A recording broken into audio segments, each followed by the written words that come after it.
Madison, you won't believe this. There are unfamiliar men and women living in your supposedly vacant house. Please call the police immediately and come to the property right now.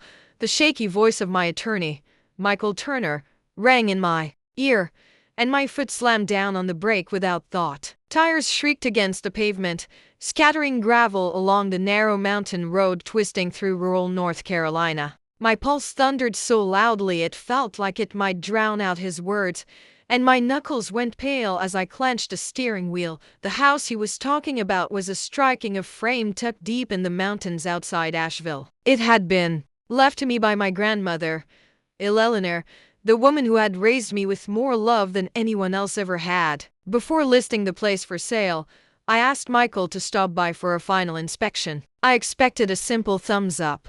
Instead, I got something that sounded completely unreal. Strangers living there. What are you saying, Michael? I demanded. That house was locked. No one should be there. The locks are gone, he replied, panic barely restrained. They've installed a new deadbolt. When I tried using the spare key, a man I've never seen before opened the door and shouted at me not to enter. He said I was trespassing. My stomach dropped. They were sitting on your sofa, drinking wine, watching television, acting like they owned the place. This is extremely wrong, Madison. Fear and disbelief bled through every word he spoke. I ended the call with shaking fingers and immediately dialed 911. This is an emergency, I told the operator. Unknown individuals have illegally taken over my property near Asheville. Please send officers immediately. I'm on my way there now. As I spoke, I floored the accelerator. When I finally arrived and stepped inside, the scene waiting for me felt like a bad dream. Michael stood near the entrance clutching his paperwork, his face pale and stunned. Two police officers blocked the way, arms crossed, alert and imposing. And standing beyond them, casual, unapologetic, were my younger sister Jasmine and her husband Ryan, looking completely at home. The moment Jasmine spotted me, she didn't apologize. She sighed dramatically. Seriously, she said. You called the cops over this? We were finally enjoying some quiet time together, and you ruined it. Don't you have any respect for your own sister's privacy? She lazily swirled the wine in her glass, an antique crystal piece my grandfather had once gifted to my grandmother, priceless and irreplaceable. You've lost your mind, Jasmine, I snapped. This is my house. You changed the locks and moved in without permission. That's illegal. Ryan laughed under his breath. Illegal? That sounds so ugly. We're family. We're just using what's already there. You've got 5 houses. Madison, this one was empty. Meanwhile, we can't even afford rent. It's only fair you let us stay. I never agreed to that. I shot back. What happened to your apartment? Jasmine shrugged. Cancelled the lease last month. This place is free. The air is clean, and we're planning to register our address here. Problem? The room spun. They hadn't just shown up, they'd erased their backup plan and decided to claim my property permanently. One of the officers stepped forward. Ma'am, to confirm you did not authorize them to live here. Absolutely not, I said. And look at what they've done. Through the open doorway, the living room looked unrecognizable. Steel shelving lined the walls. Dozens of laptops hummed at once, tangled in thick cables stretching across the floor. Soundproofing panels were crudely duct-taped over the windows, turning the space into something that looked less like a home and more like an illegal operation hub. What is all this? I demanded. Jasmine, explain yourself. It's work, she said coldly. Not everyone gets rich off lucky investments like you. Some of us actually have to grind. That's enough, I shouted. Pack this garbage up and leave. Now.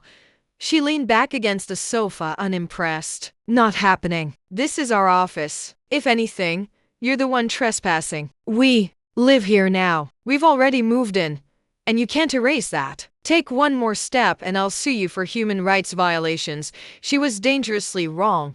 This was North Carolina. I was present. My lawyer had proof of ownership. There was visible evidence of property damage and illegal business activity.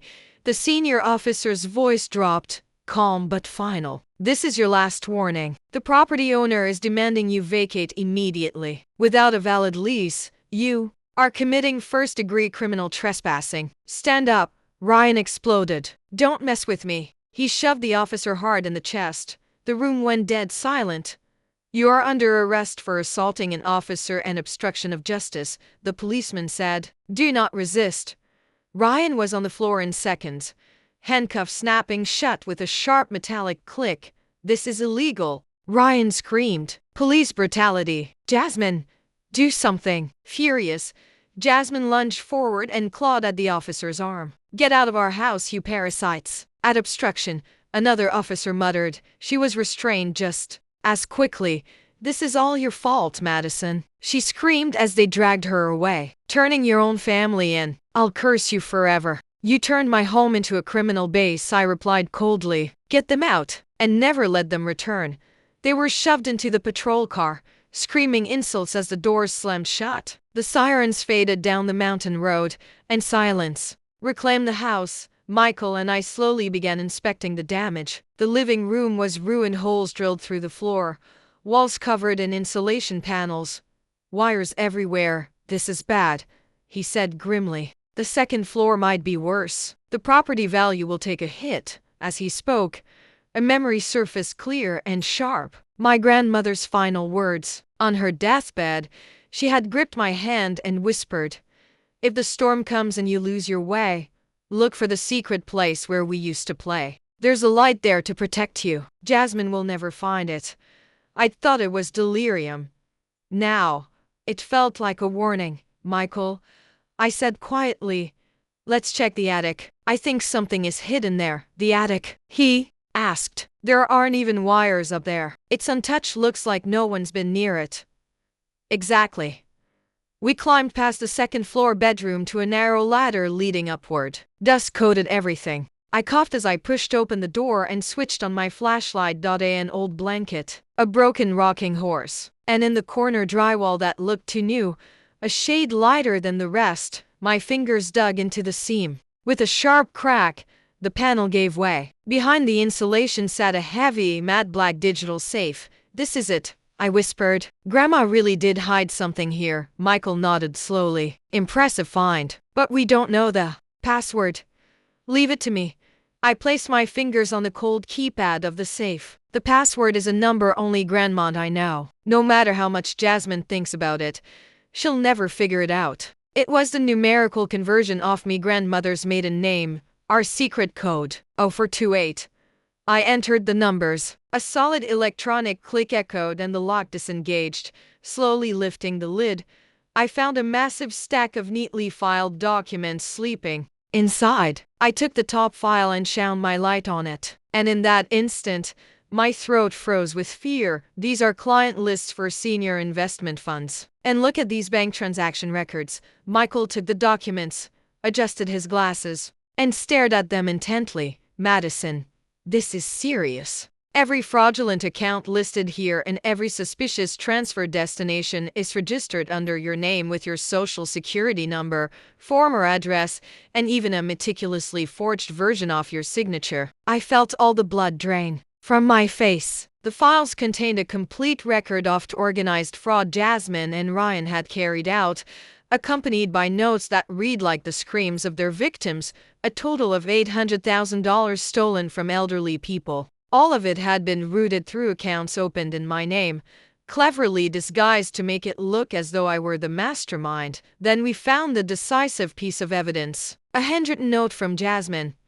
Madison has plenty of assets, so a little illegal money transfer will blend right in. Even if the tax authorities come, we can insist that she is the ringleader operating out of this house. If we testify that we were just caretakers, we'll be set for life. Let the rich fulfill their obligations. I felt nauseous. My own sister wasn't trying to protect me. She was planning to use me as a shield for her crimes and send me to prison. And at the very bottom of the stack of documents, there was my grandmother's real will. To my beloved Madison, I realized that Jasmine and the others had stolen my client lists and were planning something terrible using your name. I gathered the evidence in this safe, but my time is nearly over. I will leave not a single cent to Jasmine. I entrust all my assets to you. Please reveal the truth. Never forgive the monsters who were Theskin a family. Until the very moment of her death, My grandmother had been gathering evidence in this dusty attic to protect me. Thank you, Grandma. Michael, before we contact the federal investigators, there's one thing I want you to help me with. We're going to plan how to completely erase them from Sia City. The next morning, I was sitting across from an old friend, Daniel Morales, a special investigator with the IRS, at a quiet cafe in downtown Asheville. He was the government's most relentless bloodhound, a man who had exposed countless complex financial crimes. This is far more vicious than I imagined, Madison. Exploitation of the elderly, organized wire fraud, and aggravated identity theft against you. The evidence is airtight. The results of preliminary investigation Daniel presented only fueled my anger further. They hid the money stolen from the victims and accounts under your name, then went on a spending spree using cards issued in your name. A luxury cruise to the Bahamas, Hermes bags, Thelatis Tesla. All of it is recorded as purchases made by Madison Burke. Your credit score has completely collapsed and you're now flagged as a suspect in financial crimes. If this continues, Aleph, your assets could be frozen. The blood drained from my face. My own sister had turned me into a greedy con artist on paper, while she and her husband enjoyed a royal lifestyle funded by the stolen savings of their victims, while grandmothers were crying over the loss of their grandchildren's college funds. They were living it up, using my name to indulge in life.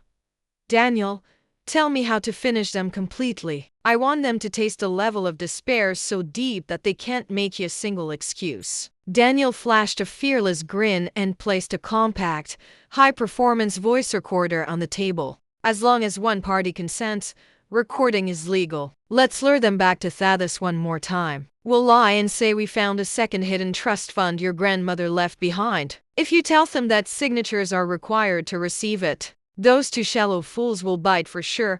I nodded deeply at Daniel's plan. I would guide the confession carefully, adapting to the situation on the ground. Understood. Let's set the perfect stage. One that makes them so eager to brag about their own cleverness that they wouldn't be able to stop talking. This was not a negotiation. It was an execution ritual designed to make them issue their own one-way tickets to federal prison straight from their own mouths. With trembling fingers, I sent a message to Jasmine, who had just been released on bail. I'm sorry I got emotional yesterday. After checking with my lawyer, we found another hidden account Grandma left pinned. It's a significant amount. You have a right to receive part of it too. So, let's talk again tomorrow at the house. I've invited Mom as well. The next afternoon, the air around the Asheville vacation home was cold and eerily still. I spread out the convincing fake trust documents that Daniel and Michael had prepared on the living room table and quietly waited for the moment to arrive. Soon, the crude roar of an engine crunching gravel echoed outside and a rental car pulled up. Jasmine and Ryan stepped out, completely different from when they had been arrested just days earlier, wearing designer sunglasses and walking into the house with the swagger of victors. Madison, it looks like you finally understand. Turning your own family over to the police, you were clearly out of your mind. But a hidden account Grandma left behind, that changes everything. If you'd said that from the start, Ryan wouldn't have gotten so angry. Jasmine declared that triumphantly the moment she entered the living room. Behind her, our mother followed, her expression strangely buoyant. Sit down. We'll talk after that. Suppressing my emotions, I pointed to the fake documents. To receive this fund, you have to clear an IRS investigation. Because you used my name without permission, there are now suspicions of money laundering. If things stay like this, not only this inheritance, but all of my assets could be seized. Jasmine's face turned deathly pale in an instant. Seized? The money we're finally about to get. I won't allow that. Exactly. That's why I'll file a false amended return claiming it was a business I had been managing under the table. That way, the money can be processed as legitimate income. To avoid seizure, I need every detail. When the money was moved, from whom, how, and how much. I need everything so the paperwork is perfect. Our mother leaned forward as well, drawn in by the promise of an inheritance. That's right, Jasmine. Madison is saying she'll take the fall, so tell her everything. This is the best way for all of us to end up happy. By then, Jasmine had completely forgotten how to doubt. Blinded by the enormous inheritance dangling right in front of her like a carrot, she had lost all caution. Fine, I'll be honest. We actually started opening accounts in your name 2 years ago. Jasmine began speaking enthusiastically. The hidden recording device had begun capturing every word of her downfall without fail. Old people are shockingly defenseless once they trust someone. Jasmine spoke in the tone of a successful entrepreneur. Inside my pocket, the voice recorder continued to pick up every ugly word she uttered, with it missing a single one. The method was simple. From grand-muscled client list, we filtered out wealthy people who lived alone and whose judgment had dulled. Then we contacted them under a very convincing name, Madison Burke Real Estate Investment Advisory. Your name is well known in the industry, and more importantly, it's clean. So no one ever questioned it, Ryan proudly added from the side. The drop accounts we opened using your social security number turned out to be the perfect laundering machine. The money wired in by the victims went through there first, then was sent off to overseas Bitcoin accounts. Even if police caught a cent, the account holder was you. It would only look like a rich sister pinning the crime on her poor sister. A perfect plan, right? The two of them burst out laughing. But collecting as much as $800,000 must have been hard, right? When I prompted her, Jasmine snorted smugly. Hard? Not at all. Mrs. Collins said it was her grandchild's college fund. But when we proposed a guaranteed investment, she carried with joy and signed immediately. Those stupid old people had no idea their money was turning into our Bahamas strips, the latest Tesla in her mess bags. In the end, money shouldn't be used by the people who have it, but by the people who are smart. Ryan leaned forward as well, accelerating the confession. Using your house as our office saved us rent, and using your credit let us handle big transactions. Your name wastes perfect camouflage. About this trust fund too. If you sign as the mastermind, I think we can kick back about 10% to you. A family discount. 10. You framed me and made $800,000 and I only get 10%. Don't be greedy. You already have more than enough, right? This is wealth redistribution. Their confession could not have been more perfect. Motive, methods, victim details, and a clear admission that they had deliberately framed me. I slowly stood up, removed my sunglasses, and fixed the two of them with a cold stare. Thank you. I wanted to hear those words directly from your own mouths. Now it's all over. Huh? What's with that face? Hurry up and sign. I took out my phone and said briefly. You heard everything. Come in.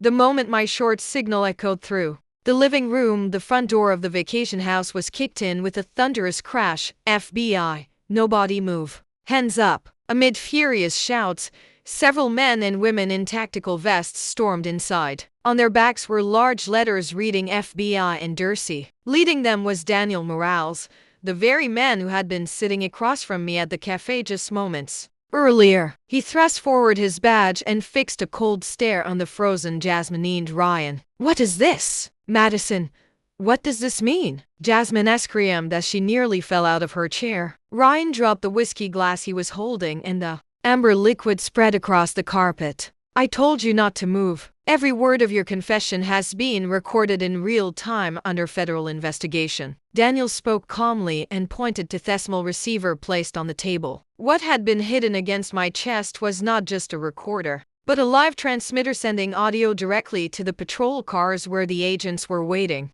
No way. You were recording us? That's dirty. Trapping your own family like this. How low can you go? Jasmine's face flushed bright red as she lunged at me. But a female agent instantly twisted her arm behind her back and slammed her face onto the table. Jasmine Burke and Ryan Burke, you are under arrest for violations of the Elder Abuse Prevention Act, wire fraud, and aggravated identity theft. You have the right to remain silent, but your confessions just made will be entered as evidence in court. In that moment, the living room turned into a hellish scene of chaos and screaming. Wait.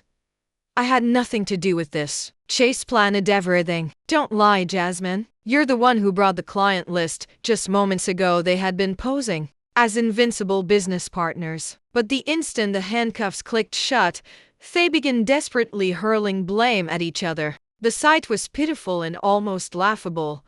Our mother had collapsed into a corner of the room, sitting as if her legs had given out. Agent Daniel, please wait. This is a family matter. There's been some kind of mistake. Madison, stop this. Yulstein, the Burke family name. I returned my mother's trembling plea with a cold stare. Mom, it's too late. They bragged with their own mouths about stealing grandchildren's college funds from elderly people and trying to pin the crime on me. The reputation you wanted to protect was dragged into the mud by their own hands. Screaming and sobbing, Jasmine was dragged toward the front door. I watched silently as the flashing lights of the patrol cars swallowed them whole. Several months after the arrest, the trial was held at the federal courthouse in Nashville. Jasmine and Ryan, sitting in the defendants' seats, bore not a trace of their former arrogance. Their skin was roughened by detention, and they were dressed in cheap, ill-fitting courtroom suits. Until the very end, they clung to the pathetic claim that it was merely borrowing within the family. But the decisive confession recording submitted by the federal prosecutor shattered everything. The judge delivered the verdict in a cold, merciless voice. Defendant Jasmine Burke, you are found to be the principal offender in violations of the Elder Abuse Prevention Act, wire fraud, and aggravated identity theft, crimes of an extremely malicious nature. Accordingly, you are hereby sentenced to 5 years in federal prison. As for the accomplice, Ryan Burke, you are sentenced to 12 months of probation. In addition, full restitution to the victims is hereby ordered. 5 years? This is a lie. We only moved 800,000. There's no way I should go to prison. Jasmine screamed in the courtroom. Brutality showed no mercy. Furthermore, their assets were liquidated by the United States Marshal Service. Every sandcastle they had built with stolen money was exposed to the light of day and collapsed. The latest Tesla bout with loans taken out in my name, the Hermes bags that had filled their closet, and Rolex watches worth thousands of dollars were seized one after another and sent to auction. Madison, please don't sell that watch. Do you know how hard I worked to get it? In the detention center visiting room, Jasmine clung to me as she begged, and I answered her coldly. You didn't work for it. You just stole the wealth that women like Sophia Collins protected their entire lives. Everything is going back where it belongs. Don't cling to it for even a millimeter. Your so-called success was a fake built on other people's misery. The funds generated from the seized assets were distributed under federal supervision to 6 victims. Out of the total damages of 800,000, approximately 30% was returned to them. Sometime later, I visited the home often of the victims, Mrs. Sophia Collins. Madison, thank you so much. My grandson's college fund came back. I had already given up, but now I can let him chase his dreams again. As I felt the warmth of her hands gripping mine through her tears, I knew it with certainty. Uncovering the truth in that house that day was the most valuable action I had ever taken in my life.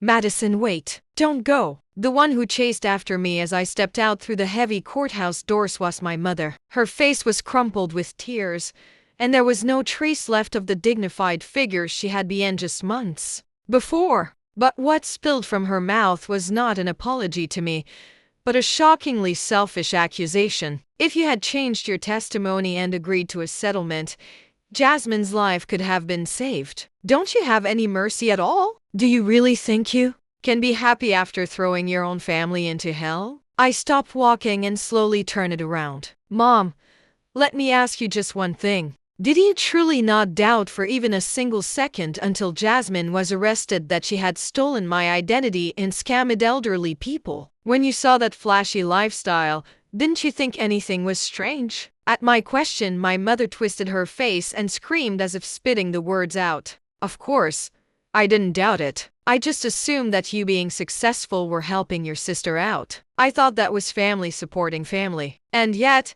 without even talking to me, you suddenly sold Jasmine out to complete strangers like the FBI and the police. If you had consulted me, we could have settled this quietly within the family. Instead, you dragged it out into the open and trampled our family's pride with your own hands. The moment I heard those words, something inside me collapsed with a sound and then vanished completely. To my mother, My sister and I had never really mattered. The only thing she could not forgive was losing the chance to cover up the family's shame and having it exposed to the world. Pride. What pride is there in a family that steals money from the elderly and frames their own daughter? Mom, the family you're talking about tried to destroy me. The only people who protected me were my friends, Daniel, who isn't even related by blood, and Michael, my colleague. After knowing the truth, you still blame me for not hiding a crime. You no longer have the right to call yourself my mother. I took a copy of my grandmother's will, the one I had found in the attic, from my bag, and shoved it against my mother's chest. Grandma saw everything coming. That's why she entrusted me with the evidence to cut you all off. Mom, this is goodbye for you too. Stay buried in that dark past along with your so-called family dignity. Ignoring my mother's screams behind me, I walked toward the parking lot without looking back even once. That very day, I blocked all contact information for my mother, Jasmine, Andrian. Through my lawyer, I also sent a legal notice prohibiting any future contact whatsoever. After the storm-like days had passed, silence returned once more to the mountains of Asheville. The frame house I had inherited from my grandmother was sold promptly once evidence preservation for the case was lifted. Ironically, the attic, the one Jasmine and the others had called filthy and never went near, remained the only part of the house that was still untouched and beautiful. A young couple who came to view the property instantly fell in love with the hidden room in the attic, calling it perfect for a secret study, and the deal closed at the full asking price. The proceeds from the sale were deposited into my account. They were funds for my future, money my grandmother had protected with her life. Using that money, I bought a small house in a quiet place far from the bustle of Charlotte, a new base for my life. There was no family left who would sacrifice me for their own sake. Several years after the incident, I heard rumors about how they were doing. Jasmine is currently inside the gray walls of a federal prison. The woman who once clutched her mess bags and drank fine wine is nowhere to be found anymore. Now she spends her days in a sterile orange jumpsuit, eating meals from a cold plastic tray. Inside prison, a former elite con artist title means absolutely nothing, and she now spends her days scrubbing floors while trembling in fear of inmates far stronger than she is. Her husband Ryan's fate is even more miserable. Placed on probation, his criminal record has prevented him from finding any decent work, and he now drifts from one day labor construction site to another at the very bottom of society. He never had any real loyalty to Jasmine to begin with, and the moment her incarceration was decided, he coldly turned on her and filed for divorce. But no penniless, he can barely scrape together enough money to pay the rent on a run-down apartment. And then there is me mother. The family reputation she valued above all else was dragged through the mud, and the rumors spread quickly. One by one, her friends drifted away, and now she lives completely alone, whittling down the small amount of savings that escaped seizure, spending her days in a dark room with the windows shut tight, cursing my name, or so I've heard. As for me, the restoration of my credit history has been progressing smoothly. My name as a real estate investor has once again established itself as that of a trustworthy business partner. I quietly speak in my heart to the smiling photograph of my grandmother displayed above the fireplace in my new home. Grandma, thank you. What you wanted to protect, I've truly inherited it now.